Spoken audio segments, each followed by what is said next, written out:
I had a dream that my grandfather told me the Holy Grail was never a cup, it was always a bell, and to look for my ancestors before the 1700s. So at first, I went looking for the first part of that dream and got thwarted. So I went looking for my ancestors instead. Meet the Reverend John 10-shilling Bell Chastain, my ancestor and French Huguenot. If you didn't know, the Huguenots were chased out of France by the Catholics. So I went looking for bells in France. And what the heck?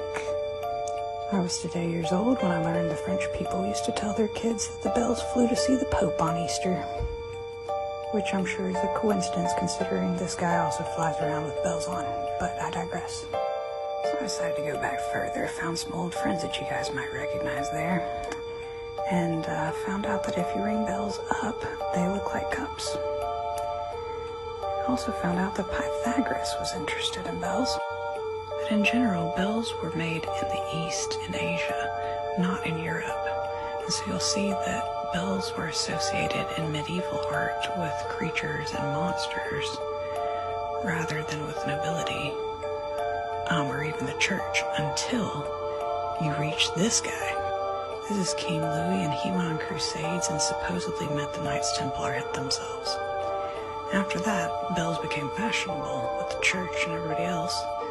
So you see here some later medieval paintings and such depicting bells in a more positive way with nobility. This is supposedly King David, so this is religious. Here's some more King David. But then we reach this gap in the art where there's just not a lot of bell art for a long time, until actual photographs of these very large bells start showing. And of course, as the Liberty Bell has been cracked,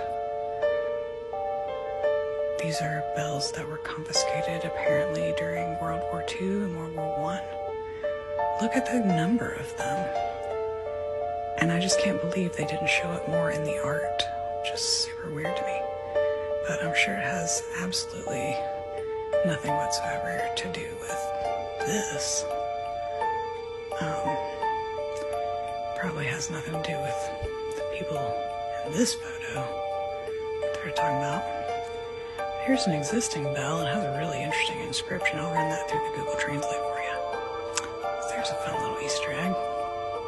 I'm sure that has nothing to do with this, right? Nah. And probably nothing to do with these tiny castles either, right? But anyway, if you didn't know, now you know that the largest swinging bell is in Kentucky, where my ancestors also lived. Have a great day.